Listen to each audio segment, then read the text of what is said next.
হাচ্চু! বাপরে, কি ভীষণ ধুলা জমেছিল তোমার গায়ে। মনে হচ্ছে যেন শত বছর ধরে কেউ ছুঁয়েও দেখেনি। কিন্তু কি আশ্চর্য সুন্দর! এই কারুকাজগুলো দেখো, যেন কোনো রাজবাড়ির জিনিস। আমার এই ভাঙা ঘরে তোমাকে বড্ড বেমানান লাগছে বন্ধু। আজ থেকে তুমি আমার একমাত্র বন্ধু। কথা বলার তো কেউ নেই, তোমার সাথেই না হয় কথা বলবো। বন্ধুর সাথে শুধু কথাই বলবে?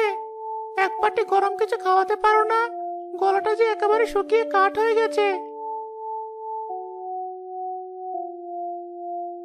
কে কে কে কথা বললো? এই ঘরে তো আমি ছাড়া আর কেউ নেই। না, আমারই ভুল। সারাদিন পেটে দানা পড়েনি তো, তাই হয়তো আবোল তাবোল শুনছি। মাথাটাই গেছে আমার। তোমার মাথা একদম ঠিক আছে জামিল। আর তুমি ভুলও শোনোনি, আমি কথা বলছি। তোমার নতুন বন্ধু, এই হারি। হারি কথা বলছে? না না, এ হতেই পারে না। আমি নিশ্চয়ই অসুস্থ। আমার জ্বর এসেছে। আমি স্বপ্ন দেখছি। হ্যাঁ, আমি ঘুমিয়ে ঘুমিয়ে স্বপ্ন দেখছি। এখনই ঘুম ভেঙে যাবে। এটা স্বপ্ন নয়, এটাই বাস্তব।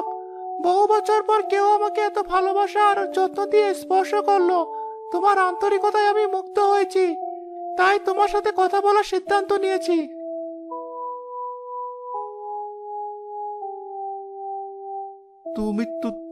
তুমি কে? তুমি কি জিনিস? কোনো জিন বা পরি নও তো, যে আমার ক্ষতি করতে এসেছো? আমি কোনো জিন বা পরী নই, এক জাদুর হাড়ি। আমার জন্ম হয়েছিল হাজার বছর আগে, এক মহান কারিগরের হাতে। তিনি আমার মধ্যে কথা বলার শক্তি দিয়েছিলেন। আমি নিজের ইচ্ছায় পৃথিবীর যে কোনো খাবার রান্না করতে পারি, আর রান্না করার সময় জগতের শ্রেষ্ঠ গল্প শোনাতে পারি। রান্না করতে পারো? নিজে নিজে?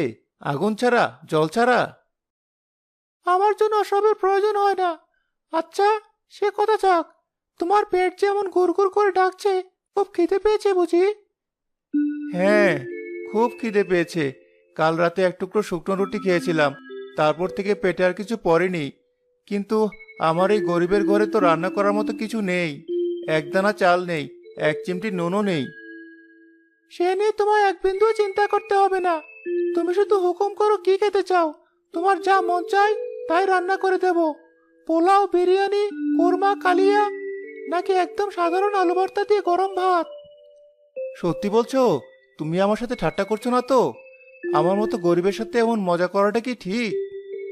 আমার মতো জ্ঞানী হারি কি কখনো ঠাট্টা করে? একবার পরীক্ষা করে দেখো। প্রথমবার, তাই কোনো দাম লাগবে না।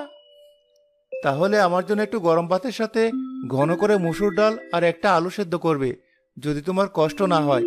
অনেকদিন এমন সাধারণ খাবারও খাই না। ব্যাস, এই সামান্য আবদার! এ তো আমার কাছে এক মুহূর্তের কাজ, এক্ষুনি হয়ে যাবে। তুমি শুধু ওই কোনায় গিয়ে আরাম করে বসো, আর আমার গল্প শোনো। এক দেশে ছিল এক বেজায় বোকা রাজা। তার ছিল তিন চালাক মন্ত্রী। একদিন রাজা ঠিক করলেন তিনি আকাশে উড়বেন। কিছুক্ষণ পর ঘরটা রান্নার অপূর্ব সুগন্ধি ম ম করতে থাকে। এই নাও, তোমার খাবার তৈরি। ধোয়া ওটা গরম ভাত, লেবু আর কাঁচা লঙ্কা দিয়ে মাথা গরম ডাল, আর সাথে সর্ষের তেলে মাখানো আলু সেদ্ধ। এবার খেয়ে বলো তো কেমন হয়েছে রান্না?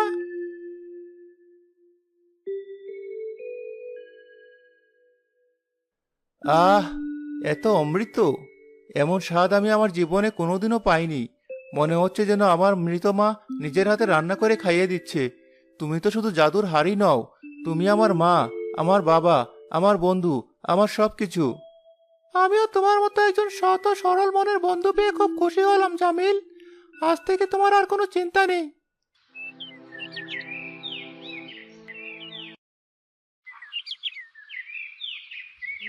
যা বাবা, ঘরে আছিস নাকি? আছি চাচি, ভেতরে আসুন। কি ব্যাপার, সকাল সকাল আমার কথা মনে পড়লো যে?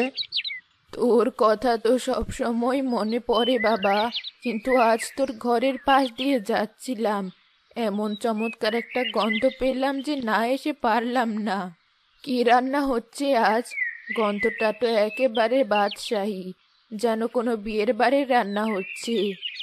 আজ আমার হাড়ি বন্ধু আমার জন্য খাসির মাংসের তেহারি রান্না করেছে। নেবেন নাকি একটু খেয়ে দেখবেন? তোর হারি বন্ধু?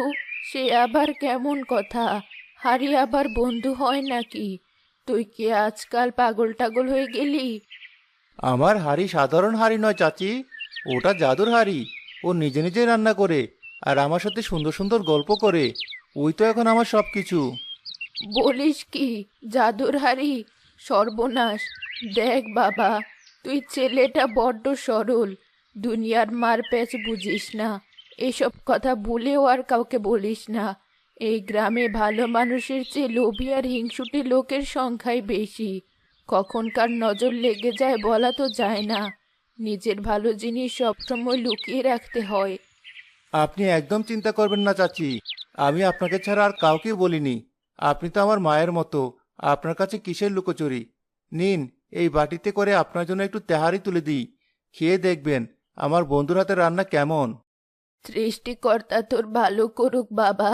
নিজে না খেয়ে থাকলেও অন্যের মুখে অন্ন তুলে দেওয়ার মনটা যেন তোর সারা জীবন থাকে। আমি চলি, কিন্তু আমার কথাটা মাথায় রাখিস, সাবধানের মার নেই। অদূরে একটা বড় গাছের আড়াল থেকে সব কথা কান পেতে শুনছিল গ্রামের সবচেয়ে ধনী ও লোভী লোক রায়হান। তাহলে এই হচ্ছে আসল রহস্য, জাদুর হাড়ি। আর আমি বোকার মতো ভাবতাম এই হতভাগা ছেলেটা নিশ্চয় কোথাও চুরিচামারি শুরু করেছে। তাই তো ওর ঘর থেকে রোজ এমন রাজকীয় খাবারের গন্ধ আসে।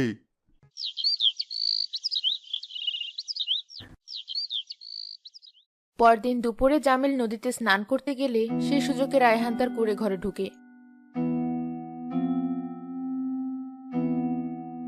এই তো সেই হাড়ি, সুন্দর দেখতে, একেবারে সোনার মতো চকচক করছে। আজ থেকে তুই আমার সোনার হাড়ি, আমার ভাগ্য বদলে দেওয়া জাদুর চেরাগ। হাহ, হাহ, হাহ, হাহ। আমাকে নিচে নামাও চোর! তোমার নোংরা লোভী হাত আমাকে স্পর্শ করার সাহস কি করে হলো? তুমি আমার বন্ধু নাও, আমি তোমার সাথে যাব না। ওরে বাবা, তাহলে বুড়ির কথা অক্ষরে অক্ষরে সত্যি। তুই তো কথাও বলতে পারিস, তাহলে তো আরো মজা হবে। তুই এখন থেকে আমার গোলাম, আমি যা বলবো তাই করবি। চল আমার সাথে, ভালো ভালো চললে ভালো, নইলে এমন আছাড় মারবো তোর সব জাদু নিমেষেই উড়ে যাবে। তুমি আমাকে ভয় দেখাচ্ছ মূর্খ! তুমি জানো না লোভের ফল কি সাংঘাতিক হয়? তুমি তোমার লোভের আগুনে নিজেই ছারখার হয়ে যাবে। এখনো সময় আছে, যেখানে ছিলাম আমাকে সেখানেই রেখে দাও, নইলে এমন পস্তাবে যে জীবনে আর কোনোদিন লোভ করার কথা ভাবতেও পারবে না। তোর মতো একটা জড়বস্তুর উপদেশে আমার কিচ্ছু যায় আসে না। তোর কাজ রান্না করা, তুই রান্না করবি, বাকি সব আমি বুঝবো। চল বলছি, বেশি কথা বললে তোর মুখ আমি বন্ধ করে দেব। তোর বকবকানি শোনার জন্য আমার জন্ম হয়নি। রায়হান হাড়িটা নিয়ে নিজের বিশাল বাড়ির দিকে রওনা দেয়।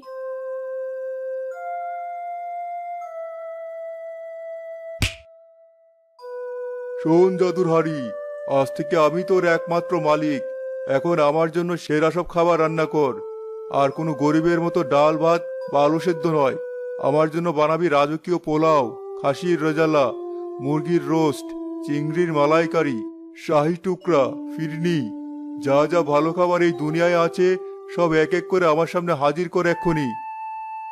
আমি আগেই বলেছি তুমি আমার মালিক নও, তুমি একজন চোর। আর আমি চোরের জন্য রান্না করি না। কি? তোর এত বড় স্পর্ধা, তুই আমার হুকুম অমান্য করবি? দাঁড়া, তোকে আমি। মারবে? বেশ তো, মারো, কিন্তু মনে রেখো আমাকে আঘাত করলে আমি চিরদিনের জন্য বোবা আর সাধারণ একটা হাঁড়িতে পরিণত হব। তখন তোমার রাজকীয় খাবার খাওয়ার স্বপ্ন স্বপ্নই থেকে যাবে। আচ্ছা আচ্ছা, ঠিক আছে, তোকে মারবো না, কিন্তু তোকে আমার জন্য রান্না করতেই হবে। আমার ভীষণ খিদে পেয়েছে, আমি হুকুম করছি, এখনই রান্না শুরু কর। বলছি কর। তুমি যখন এত করে বলছো, তখন তোমার জন্য একটা বিশেষ পদ রান্না করাই যায়। তোমার মতো লোভী মানুষের জন্য একটা বিশেষ খাবার, যা খেলে তোমার 7 জন্মের লোভ মিটে যাবে। হ্যাঁ হ্যাঁ, এই তো লাইনে এসেছিস। কি রান্না করবি তাড়াতাড়ি বল, আমার জিভে জল এসে যাচ্ছে। তোমার জন্য আমি আজ রান্না করব আমার সবচেয়ে বিখ্যাত পদ, লোভের আঠালো খিচুড়ি। একবার খেলে তোমার লোভের আগুন সারা জীবনের মতো নিভে যাবে। আঠালো খিচুড়ি? সেটা আবার কিরকম খাবার? নামটা তো অদ্ভুত লাগছে। যাই হোক, তাড়াতাড়ি রান্না কর। আর হ্যাঁ, গল্প টল্প শুনিয়ে আবার সময় নষ্ট করার চেষ্টা করবি না। আমারও তো ফালতু সময় নেই। আরে না না, তোমার মতো গুণী লোকের জন্য গল্প তো শোনাতেই হবে। গল্প ছাড়া কি খাবার হজম হয়? শোনো তাহলে। এক জঙ্গলে ছিল এক ভীষণ লোভী শিয়াল, ঠিক তোমার মতো। হাড়ির ভেতর থেকে বিকট বুদবুদ শব্দ করে এক ধরনের হলদে চটচটে আঠালো জিনিস বের হতে শুরু করে। তার থেকে একটা পচা ডিমের মতো দুর্গন্ধ বের হয়। এটা কি বেরোচ্ছে? এ তো খিচুড়ি নয়, এ তো দেখতে কারখানার আঠার মতো। কি বিশ্রী গন্ধ! এটা আমি খাবো না। বন্ধ কর, এক্ষুনি এই জঘন্য রান্না বন্ধ কর। রান্না তো আমি শুরু করে দিয়েছি মালিক, কিন্তু এটা থামানোর উপায় তো আমি তোমাকে বলিনি। কি? তার মানে এটা চলতেই থাকবে? এটা থামবে না? তুই আমার সাথে মজা করছিস? না, থামবে না। যতক্ষণ না তোমার এই বিশাল বাড়িটা আমার লোভের খিচুড়িতে কানায় কানায় ভরে যাচ্ছে, ততক্ষণ এটা চলতেই থাকবে। এখন শোনো সেই শিয়ালের গল্পটা। সেই শিয়ালটা একদিন দেখলো একটা আঙ্গুরের বাগান। সে ভাবলো, আমি সব আঙ্গুর একাই খাবো, কাউকে দেবো না, ঠিক যেমন তুমি আমার কথা ভেবেছিলে। চুপ কর, তোর বাজে গল্প আমি শুনতে চাই না। থামতে বলেছি। এই যে বেড়েই চলেছে আবার। খিচুড়ি হাড়ি থেকে উপচে পড়ে দ্রুত মেঝেতে ছড়াতে শুরু করে। রায়হানের পাশে আঠালো খিচুড়িতে আটকে যায়। সে পা তোলার চেষ্টা করলেও পারে না। বাঁচাও! কে কোথায় আছো? আমাকে বাঁচাও! আমি এই আঠালো দরিয়ায় ডুবে যাচ্ছি। আমার পা আমি নাড়াতে পারছি না। আমার রেশমি পাঞ্জাবিটা সব শেষ হয়ে গেল। সর্বনাশা হারি, তুই আমাকে মেরে ফেলবি?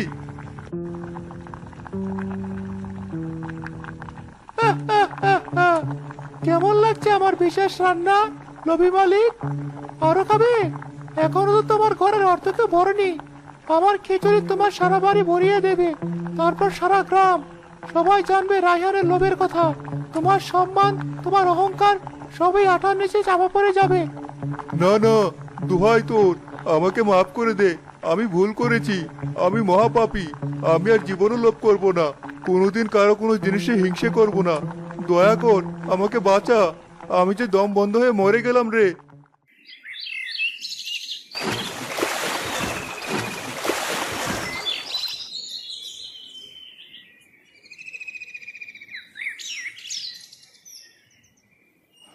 বন্ধু, আমি ফিরে এসেছি। আজ খুব খিদে পেয়েছে। আজ আমার জন্য কি রান্না করবে? বন্ধু, হারি, তুমি কোথায়? আমার হারি, আমার বন্ধুকে কে নিয়ে গেল? আমার সর্বনাশ হয়ে গেছে। আমি এখন কি করব? ওকে ছাড়া যে আমি একেবারে একা। আমিনা বুড়ি পাশের বাড়ি থেকে জামিলের চিৎকার শুনে তার ঘরে আসে। কি হয়েছে জামিল? এমন করে কাঁদছিস কেন? চাচি, আমার হাড়িটা, আমার জাদুর হাড়িটা, ওটা কেউ চুরি করে নিয়ে গেছে। আমি আপনাকে বলেছিলাম, আর তাতেই নজর লেগে গেল। আমি ওকে রক্ষা করতে পারলাম না চাচি। আমি তোকে আগেই বারণ করেছিলাম বাবা। যাক, মন খারাপ করিস না, নিশ্চয়ই পাওয়া যাবে। আচ্ছা, ওদিক থেকে এত গোলমালের শব্দ আসছে কেন? রায়হানের বাড়ি থেকে না? চল তো গিয়ে দেখি কি হয়েছে। আমার মনটা কেন যেন কু ডাকছে। আমার মনে হচ্ছে তোর হাড়ের সাথে এর কোনো সম্পর্ক আছে। জামিল আর আমিনা বলে দ্রুত রায়হানের বাড়ির কাছে গিয়ে দেখে ভেতর থেকে রায়হানের মরণ চিৎকার শোনা যাচ্ছে। বাঁচাও, বাঁচাও! জামিল ভাই আমার, তুই এসেছিস? তুই আমাকে বাঁচা। এই শয়তান সর্বনাশা হাড়িটাকে থামা। আমি তোর হাড়ি চুরি করেছিলাম। আমি মহাপাপী, আমি লোভী। আমাকে মাফ করে দে। এই হাড়িটাকে তুই ফিরিয়ে নিয়ে যা। আমি আর খিচুড়িতে দম বন্ধ হয়ে মরে গেলাম। আমার সব আসবাবপত্র সব নষ্ট হয়ে গেল। বন্ধু, এবার দয়া করে থেমে যাও। অনেক হয়েছে। লোকটা তার অন্যায় শাস্তি পেয়ে গেছে। আর কষ্ট দে না ওকে।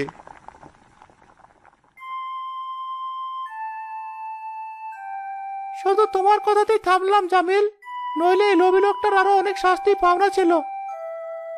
রায়হান সেই আঠালো দুর্গন্ধময় খিচুড়ি স্তূপ থেকে কোনো মতে নিজেকে ছাড়িয়ে কাঁপতে কাঁপতে বেরিয়ে আসে। তার সারা শরীর ও দামি পোশাকে চটচটে খিচুড়ি লেগেছিল।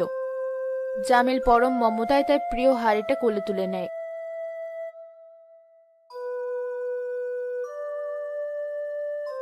জামিল, আর কোনোদিন আমার মনে লোভ বা হিংসা আসবে না। আমি আমার পাপের প্রায়শ্চিত্ত করব। তুই আমাকে ক্ষমা করে দে ভাই। আমি আপনাকে ক্ষমা করে দিলাম রায়হান চাচা, কিন্তু একটা কথা সারা জীবন মনে রাখবেন, লোভে পাপ আর পাপে বিনাশ। চলো বন্ধু, আমরা আমাদের ঘরে ফিরে যাই। আমারও আর এক মুহূর্ত এই লোভীর বাড়িতে থাকতে ভালো লাগছে না। কি বিশ্রী জায়গা। চলো, তোমার ওই শান্ত ঘরটাই আমার জন্য শ্রেষ্ঠ।